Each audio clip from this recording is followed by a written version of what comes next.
Okay then, boys. Well, big welcome to Newcastle, and Newcastle welcomes you. We're looking forward to seeing you here in a few weeks' time, and at the moment you've got an album out, obviously, which you should tell us a little bit about. Yes, well, we recorded the album mainly with Dallas Austin, the American producer, and did 2 tracks with Tyler Cruz, and we're, as you said, about to tour it in March, and one day in April. You've been around a while. I mean, you know, we remember when you first were on the scene and breaking records left, right, and centre. I guess you've probably changed and moved on a little bit now. So, how would you say you've changed in that time? We've grown up. We've not we started when we were 16. Dougie was 15. Yeah, so we're now like 25. I think the oldest is now. Are you 25? You're the oldest? 26 in the summer. So it's a lot of growing up, you know, and 7.5 years. We celebrated our 7-year anniversary recently, so that was cool. But yeah, it's been amazing, and hopefully, you know, this next album, and we've got lots more to come and lots more touring. This is what we love doing, is touring. So hopefully, fingers crossed, we've got a lot more in us. Well, Dougie at the back then, I mean, what's it like being on the road, and does the novelty wear off? Obviously it must have been great fun in the olden days, if you like, but 7 years on, are you still excited about being on the road again? I think the more we do it, the more we enjoy it, and it seems to be the longer we stick around, the further the band ventures out on the road as well. We go to get to do tours in Europe and South America and stuff now, which are really awesome, and that's pretty much all we're doing this year. We're going to start in the UK and then do the rest of planet Earth. But of course, there's nothing better than being in the north, is there? So tell us what it's like playing in Newcastle, and you know, your fans in the north. I mean, they're a pretty hardy bunch. Yeah, no, it's brilliant. We've played up here. I think this will be our 4th or 5th time we played here in Newcastle. So I think all of our fans around the UK, you know, a lot of them have been with us for 7 years. So I think they all know what to kind of expect. Especially in the arenas, it's like a real, you know, everyone's just there to have a good time. You know, I always like it because I remember when I was a kid going to see a band in an arena. It was a real big event. You know, it's a real big night out that you always kind of look forward to and remember.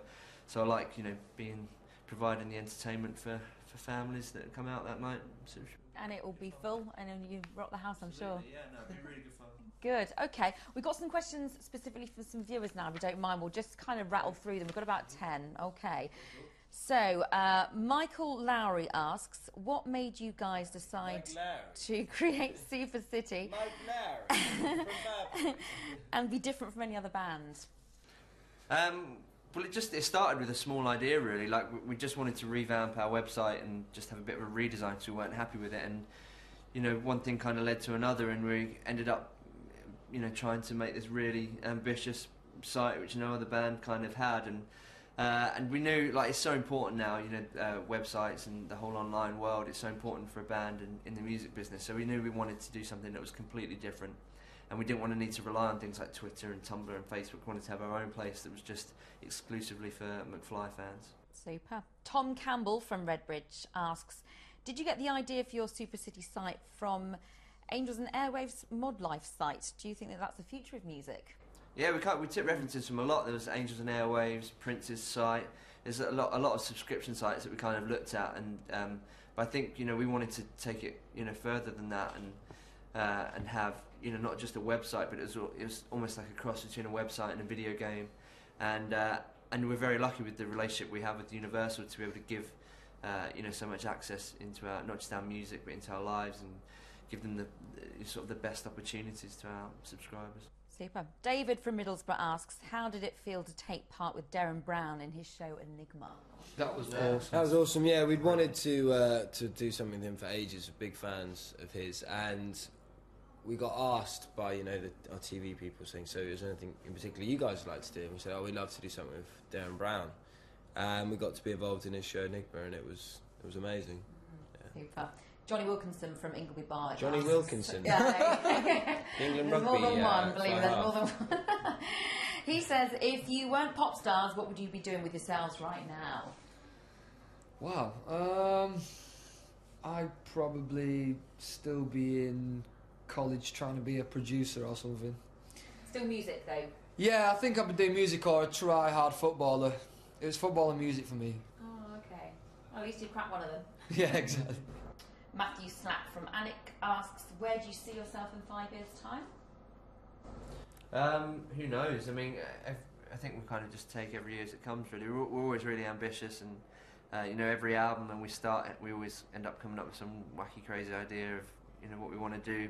But who knows? Hopefully, we'll be on tour somewhere. Hopefully, doing this interview again, saying we're playing the Metro Arena. Playing here. Oh, I'm sure it'll welcome you back, definitely. Rhiannon from Stockton asks, where do you get your inspiration for your music from? Everywhere, really. I mean, sort of real life things that happen to us, Movies. situations we've been in, Movies? films. Any particular movies? No. Any of the Sex and the City ones. Oh, okay, fair enough, fair enough. All I the won't watch movies. every time. All the movies.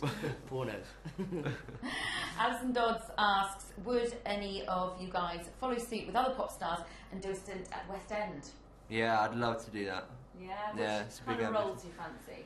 I'd like to do Marius in Les Mis, Oh, or yeah. Fiera, maybe when I get a bit older, play I'd Fiera. like to be the, Do you know, the witch. would you do that, Fiero? I'd love to do Don't you Fiera. want to yeah, be yeah. the witch? I would be the what? witch in Wicked. In Wicked. Okay, Well, yeah. Elphaba or Glinda. Alphabet. Thing is, though, if you did a musical, wouldn't you just start crying? Like, I'd probably get emotional. Yeah, cry. I probably wouldn't be able started to- crying. Thing is, if I want to do Marius, I'm gonna have to do it soon because like he's meant to be like 17. They're really young, the guys who play Marius. You've got a really baby face though. That's true, yeah. Bit And I have of no makeup. facial hair as well, Bit of so makeup. Yeah, shave off the beard. yeah. Lauren Scott asks, if you could record with any artist or band, dead or alive, who would it be and why? That's a great question. Village people. Village people, right?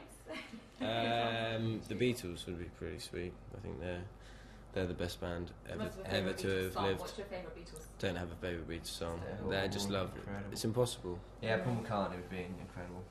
Good. I'd like to do a gig with Mick Jagger. Alright, all the old ones. Stones. Not like, you know, anyone a The bit more classics. contemporary. We've been really lucky as well. Like we got to collaborate with Roger Daltrey and Brian May, and then people like Tayo. You know, we get to do sort of the whole range. We've been so fortunate in our in our career to collaborate with these artists.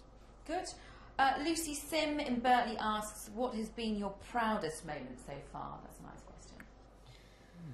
Proudest moment. I mean, you broke a lot of records when you first started, didn't you? I think you always Yeah. feel quite proud when you're like on a tour and you take it in and you know playing in front of thousands of people. Yeah, that is awesome. When you walk out and it's just like, here's the start of a show, and you hear that's everybody. the only time you can ever see anything. You ever see, because the rest of it's all just on paper or on a screen where you're reading. Oh, you've done this, you've done that. And does that novelty kind of wear off at all, or does No, it always hell no. excite No, you? no. when It's the you're best out feeling. there? It's the best Oh, feeling in the world. Brilliant. One last question then from Kelly Stevens from Carlisle. She says, do you think you could do an extra tour date and play at the Sands Centre in Carlisle, especially for her? Carlisle. The answer is yes. Of course we will. At a house. Got it. Yeah. At her house. Yeah. Kelly from Stevens, you're in for a treat. Okay, good. Well, that's it from McFly for now, but don't forget you can catch them here at the Newcastle Metro Arena on March the 27th. Bye-bye.